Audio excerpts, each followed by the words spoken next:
I still remember that morning like it was stitched into my bones, how I stood in front of the mirror, 8 months pregnant, barely fitting into the one dress that didn't make me feel like a whale. My feet were swollen, my back ached, and not once did he ask if I was okay. He just tossed me the car keys and said, "Try not to embarrass us today." That was the tone, cold, dismissive. I was nothing to him, and honestly, I think he liked it that way. He thought I would stay quiet forever, like I had all these years. At the wedding, everyone else was glowing with excitement, dancing, drinking, laughing like life was a celebration. I sat there holding my belly like it was the only thing keeping me grounded. My eyes scanned the room, searching for something familiar, something kind, but his back was turned the whole night. He barely looked at me, didn't offer me a seat, didn't even ask if I was hungry. The distance between us felt louder than the music. She cried in silence. Yes, I did, and nobody noticed. Not even him. Then it happened. Right in front of E, his family, his friends, his mother, who once told me I was the best thing that ever happened to her son. Someone made a toast, mentioning how lucky he was to be starting a family, and he laughed, looking dead at me, saying, "She's just a baby carrier." I froze. People chuckled like it was nothing, but inside, something cracked open. I was deceived for so long, made to believe I was a partner. That moment stripped it all bare. I sat in that chair feeling like I had been publicly erased, like the years I supported him through job loss,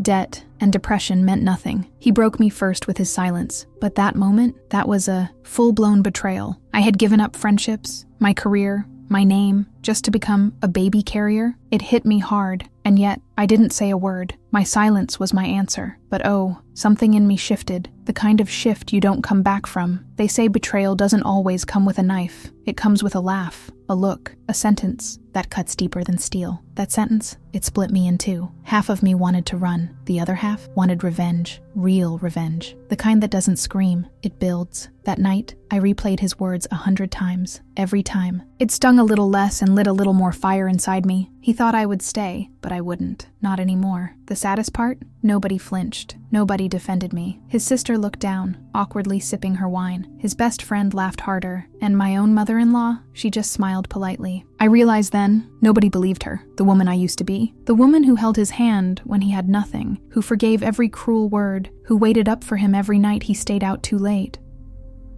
The truth came out that night, and it was brutal.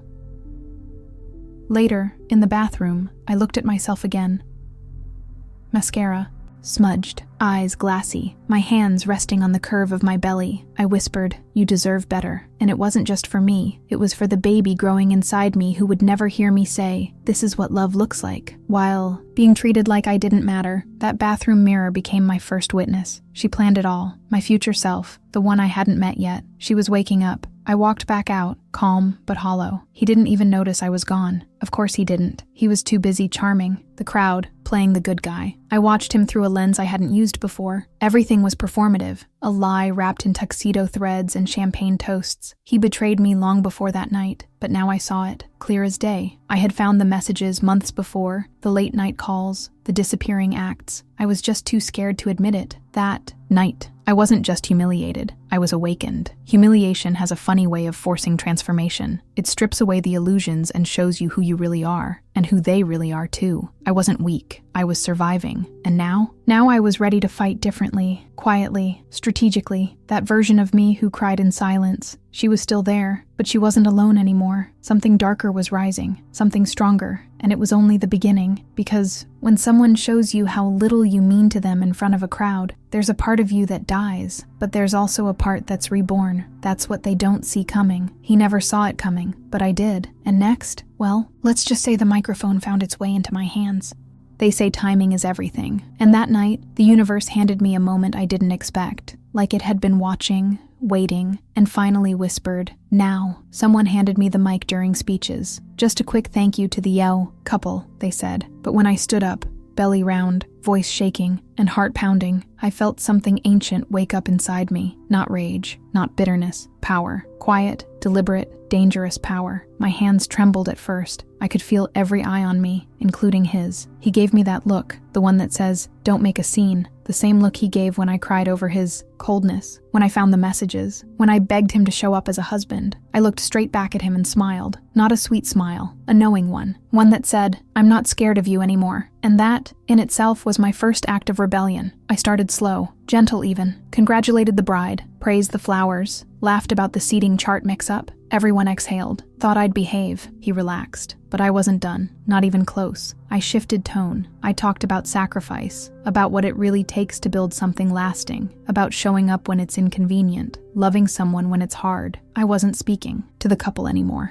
I was speaking to him. Every word was an arrow. "You know," I said, "sometimes love doesn't look like grand gestures. Sometimes it looks like holding someone's hand through hell and never letting go." I paused. "And sometimes you realize you've been holding on alone." The silence was thick. You could feel people shift in their seats. He blinked, tightened his jaw, but didn't move. He thought I would stay small, but I wasn't there to disappear. I was there to be seen. I didn't call him out by name. I didn't need to. The room knew. The tension told the truth. And when I said, "Being reduced to a baby carrier isn't just an insult, it's a confession," I saw his face change. Just slightly, just enough. It was working. I was exposing the rot without raising my voice. I was using the very weapon he never expected, my calm. My silence was my answer all these years. But that night, I gave it a microphone. People clapped, softly at first, then louder. They didn't even know what they were clapping for. Maybe it was bravery. Maybe it was the relief of hearing someone say what they've felt. Either way, something cracked open in that hall, something raw and human. And when I stepped down, I felt taller, lighter, not because I'd won anything, but because I'd finally spoken my truth, and he couldn't stop it. Not this time. Afterward, he tried to laugh it off. "Hormones," he told his cousin. "She's just emotional." But nobody laughed with him. That silence, it echoed louder than my words. People avoided his gaze. I wasn't crazy. I wasn't overreacting. The truth came out, and it sat there between us like smoke, impossible to ignore. He exposed himself without me having to say his name. That's the thing about betrayal. It always leaks through the cracks. Later that night, he pulled me aside, asked what I was trying to prove. I just looked at him. No tears, no yelling, just a single line. "You broke me first." He didn't speak after that, just stared, like he didn't know who I was anymore. And maybe he didn't. Maybe for the eye. First time, he was meeting the version of me that had been hiding behind survival. The one who didn't beg, the one who planned. That speech wasn't revenge. It was reclamation. It was the moment I took back my story, one breath at a time. Because sometimes you don't need to shout to burn it all down. You just need to speak, calmly, clearly, with your eyes wide open. And after that, after the applause faded and the guests started whispering, I didn't look back. I walked straight past him, my head held high, and deep down,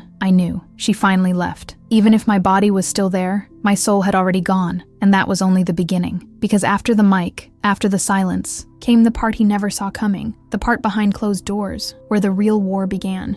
After the wedding, I expected some kind of apology, maybe even a bad excuse, but there was nothing. He walked around like nothing had happened, like calling me just a baby carrier in front of his family was totally normal. That silence? It stung deeper than the insult, and still, I stayed quiet. My silence was my answer, but inside, something was shifting, something dangerous, something he never saw coming. He started picking at me in small, quiet ways. "You're too emotional. You're always tired. Why don't you try harder?" He questioned everything. I did. How I folded the laundry, how I fed our baby, how long I stayed in the shower. It was like he wanted to erase me piece by piece. I was nothing to him, just a shadow walking through the house. And still, I didn't fight back. Not yet. What broke me wasn't the yelling. It was the detachment. He stopped looking at me when I spoke, stopped answering when I asked questions. Sometimes I'd talk to him and he'd just walk out of the room. I started to think I was going crazy. He made me feel invisible, like my presence annoyed him, and I carried that pain around like a ghost in my own skin. She cried in silence, every single night. When I finally told my mom, hoping for comfort, she just said, "Marriage isn't easy." I could feel my heart split in two. He broke me first, but now the world was helping him keep me there. He started twisting things, telling people I was unstable, overwhelmed, hormonal, and slowly, they began to believe him. Nobody believed her. That sentence ran on a loop inside my head. Every time I tried to speak up, he became a master at subtle cruelty. He didn't scream, he smirked. He didn't hit, he hovered, standing too close when I was vulnerable, laughing quietly when I tripped over my words. His favorite move, telling me I was overreacting. Right after he triggered me on purpose, I started questioning everything I felt. That's how betrayal works. It sneaks in under the surface and makes you doubt your own voice. I began writing things down, Times, words, patterns. It wasn't just emotional abuse, it was manipulation, and I knew if I didn't keep track, I'd start to forget who I was. So I showed him the proof once. One night, I read him his own words back to him. He laughed, "You're keeping score now," and walked away. That moment, that's when I realized I was alone in this. Completely alone. There was no more pretending after that. The man I married was gone, if he'd ever really been there. I stopped trying to dress up for him, stopped asking him to join dinner. I cooked for me and the baby. I tucked myself in at night. He was just a figure in the house, scrolling on his phone, locked behind doors. The emptiness became my routine. And the silence? It was screaming louder than ever. Sometimes I'd wake up gasping, wondering if I was dreaming all of it. But no, he was there, sleeping peacefully while I unraveled inch by inch. I would stare at the ceiling, trying to remember who I was before all this, before the betrayal, before I was deceived, before the baby. He thought I would stay, and for a long time, I did. But I was watching now, watching everything. I noticed how he started locking his phone, how he'd stay late at work, the way he'd come home smelling like cologne I didn't own. Something was off. My gut was screaming at me. I had trusted him with everything, and now even his hugs felt rehearsed. I told myself I was imagining. But deep down I knew. Betrayal doesn't knock. It walks in wearing the face you once loved. And still, I said nothing. Not yet. Because sometimes silence is more dangerous than rage. And when I found the messages, I would finally understand the depth of it all. But before that moment, I was just a woman surviving behind closed doors, gathering strength like a storm out at sea, waiting for the right wave, waiting to crash back. There's a saying that the most dangerous thing you can do to an abuser is show them you're not scared anymore. I didn't know it at the time, but I was already starting to build my escape without even realizing it. Slowly, little by little, I started doing things just for me. I bought a notebook and began sketching again, designing the life I couldn't remember wanting. There was something freeing in it, a reminder of who I was before all the hurt. I opened a bank account in my name. It was something small, nothing that screamed freedom, but in that moment, it felt like reclaiming a piece of me I'd lost. The idea of independence felt impossible some days, but with every dollar I saved, with every decision I made without consulting him, I felt like I was taking a step toward who I used to be. She planned it all, but she hadn't even realized how deeply she'd buried the seeds of her rebellion. I didn't tell anyone what I was doing, but I started applying for jobs. It wasn't about the money, it was about the choice, the freedom to say, I don't need this anymore. It was about proving to myself that I could stand on my own feet, even if those feet were barely steady. I reached out to old friends, ones I hadn't spoken to in years. I didn't ask for help.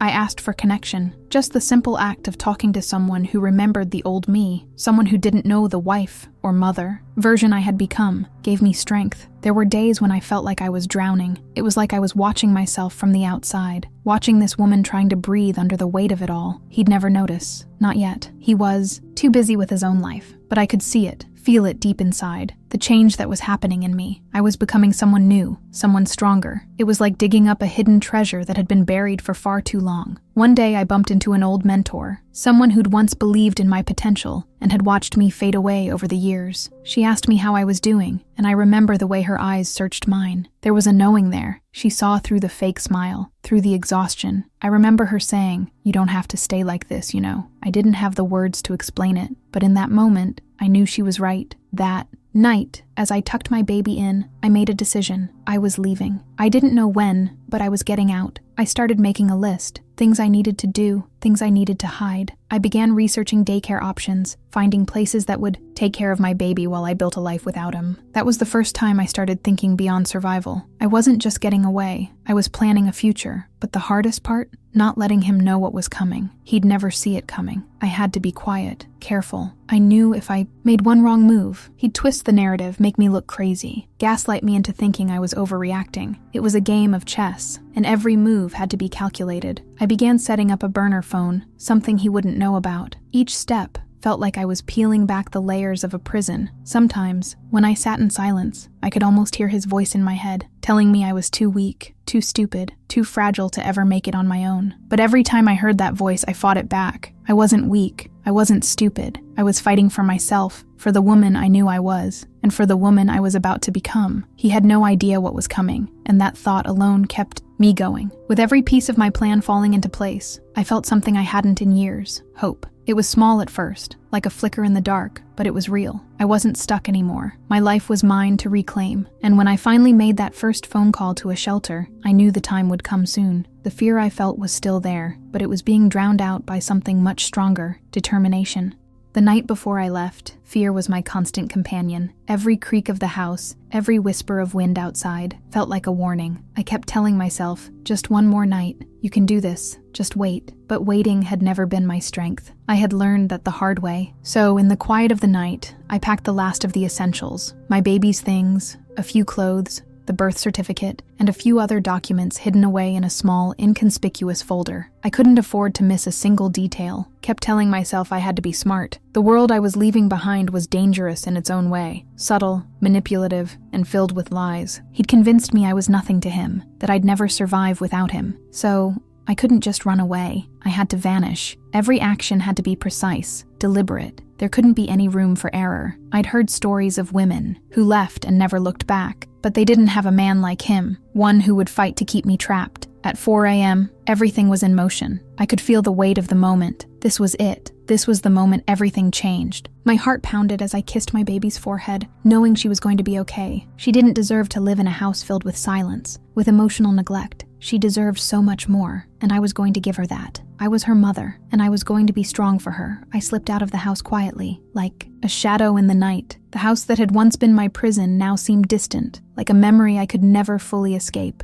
I felt my chest tighten as I turned the corner, my car waiting for me just out of sight. I could hear him, still asleep, in our bed, completely unaware of what was happening. But that was the beauty of it. He had no idea what was coming. And when I drove away, I felt a surge of relief, as though I had just freed myself from a lifetime of chains. The road was dark, the streetlights blurry in the distance. I kept my eyes straight ahead, knowing there was no turning back now. The only thing that mattered was getting to safety. I remember looking at the rearview mirror, seeing the reflection of the house fading away. It felt like a dream, like the end of a chapter in a book I was no longer willing to read. I wasn't afraid anymore. I was angry, but mostly, I was free. I didn't have to pretend anymore. The silence I'd lived with was gone. As I drove, the enormity of what I was doing settled in. I was leaving behind the life I thought I had to live. He had made me believe that I couldn't survive on my own, that I was nothing without him. But here I was, taking the first steps toward independence. I could feel a quiet strength rising in me. Finally, after all these years, I was making choices that were mine and mine alone. When I finally pulled into the shelter parking lot, I felt like I could breathe for the first time in months. The warmth of the building was inviting, but it was more than that. It was a promise of a new life. The walls didn't seem as cold. The future didn't seem as uncertain. There was hope here. There were women who had been where I was, women who had made it through. I wasn't alone. As I carried my baby inside, I could feel the weight of the world lifting off my shoulders. The staff greeted me with kindness, but it wasn't their sympathy that touched me. It was the knowledge that they saw me. They saw the woman I had become, the woman who had fought her way out of a situation that had nearly destroyed her. In their eyes, I wasn't just a mother trying to escape. I was a warrior, and that recognition felt like the final piece of my healing. Later that night, as I lay in bed with my baby, I thought about the life I had left behind. I thought about the lies he'd told, the control he'd tried to keep me under. I remembered the times he'd said, "She cried in silence," but I never cared. But I did care, and I knew, deep down, that my silence had been my answer to everything he'd done to me. I had let him believe I was weak, but now he would see who I really was. The next morning, I made a decision. I wasn't going to be quiet anymore. I wasn't going to let him manipulate me into thinking I owed him an explanation. When the time came, I would expose him for what he truly was. He never saw it coming, but I was ready to show the truth, and nothing would ever stop me from being who I was, meant to be. It was 4 a.m. when I made the decision. I didn't have a plan, but I had a gut feeling that tonight was the night I had to go. I stood in the dark of our room, watching him sleep soundly beside me. I could hear his breathing, steady and oblivious. It was almost too easy to think I'd wake up next to him, as if nothing had changed, as if I was still the woman he could control. But I wasn't that woman anymore. The house was silent, too silent, as if the very walls were holding their breath. I glanced at the clock and felt the minutes slipping away, each second adding weight to the decision I was about to make. My baby slept peacefully in her crib, unaware of the chaos unfolding around her. For her, this was just another night. But for me, it was the beginning of a new chapter, a chapter where I was finally in control. The night had been quiet up until that moment, but it felt like the calm before a storm. I'd been living with the tension for so long that it was almost second nature. He had broken me first, little by little. Every comment, every accusation, every time he told me, "You're nothing without me," they had worn me down. But the silence I'd carried was the final weapon I had left. And now it was time to use it. I moved carefully around the house, collecting only what I needed. I wasn't going to take everything. I couldn't. The idea of taking the things that mattered most to him was satisfying, but it wasn't about that. It was about survival, about ensuring that I had just enough to make it out. I slipped into the hallway, making sure the door didn't creak. I couldn't afford to wake him. Not yet. Every part of me wanted to scream, wanted to tell him everything I'd been holding in for years. But I stayed silent, moving through the motions with precision. The baby's bag was packed, and I had the essentials tucked into my own purse. I had a few things that mattered: documents, a small stash of cash, my phone. That was all I needed. I didn't have time to think about the rest. This was it. My heart raced as I looked back at the room once more. He never saw it coming. He thought I would stay, that I would keep tolerating his lies, his neglect, his emotional cruelty. But tonight, I was leaving. There was no going back. It was all too clear now. If I stayed, I'd die in that house, piece by piece. I couldn't live like that anymore. I crept into the kitchen, my breath shallow as I moved. I had already prepared the car, making sure it was ready to go. I'd hidden the spare keys and made sure everything was in place. This wasn't a decision I was making on a whim. It had been in the making for months. It was just that tonight, everything aligned. As I opened the back door, the cold air hit me like a slap, but it wasn't uncomfortable. It was liberating. I knew I was making the right choice. The world outside the house seemed so vast, so endless, and yet it felt like the first step into freedom. I slid into the car, taking one last glance at the house. It seemed to shrink behind me as I started the engine. I felt a surge of adrenaline. This was real. I drove out of the neighborhood, not looking back. There was no turning around now. I wasn't going back to that life. Not ever. I had thought about how he would react. Would he beg for me to stay? Would he try to guilt-trip me into thinking I was the one at fault? The truth came out over time, and I knew the story he'd spin wouldn't matter. I wasn't interested in his version anymore. But as I drove, I felt something I hadn't felt in years. Peace. I wasn't running from him. I was running toward something else, something better. A life where I wasn't just a baby carrier or a shadow in his world. I was my own person, and I would rebuild. The silence I had carried with me for so long had finally been broken, and I wasn't going to let him take that from me again. Weeks passed, but it felt like a lifetime had gone by. I still remember that first week after I left. The silence was deafening at times, but it was mine. It felt like a new kind of space, empty but free. I could finally breathe without the weight of his judgment or the suffocating presence of his control. No one was telling me how to think, how to feel, or what to do. I was no longer nothing to him. I was someone again. I'd always been afraid of speaking out, afraid of what the consequences would be. What if he tried to ruin me? What if everyone believed his lies and turned on me? The stories of betrayal and manipulation he'd spun would haunt me, but no more. I had started to tell my truth, and the more I said it, the more empowered I felt. There was power in my voice, in standing up and refusing to let him define me any longer. It wasn't easy, though. The first few weeks were full of moments where I questioned my decisions. I'd go to bed wondering if I'd made a mistake. Was I truly free, or was I just running from something I couldn't face? But with every day that passed, I started to believe in the choices I had made. The lies I had lived through about who I was, about who he was, started to unravel. And the more the truth came out, the more I realized that I hadn't been wrong in leaving. I remember one day when I decided to go to a family gathering. He was there, of course. His presence made me want to shrink, to hide, to become invisible again. But I couldn't do that anymore. Not after everything. Not after I had found my voice, my strength. I wasn't just there to survive anymore. I was there to thrive, and I was going to make sure everyone knew that. As soon as I walked in, the tension was palpable. People exchanged nervous glances, wondering if I would make a scene, if I would expose him for who he truly was. But I didn't have to do anything dramatic. I didn't need to yell or scream. All I had to do was speak, calmly and firmly. I took the mic, and all eyes turned to me. There was a moment when I thought about all the years I had spent feeling small, ignored, and insignificant. I thought about how he had humiliated me, how he had broken me first, and how, for so long, I had kept quiet, letting it all build inside. But now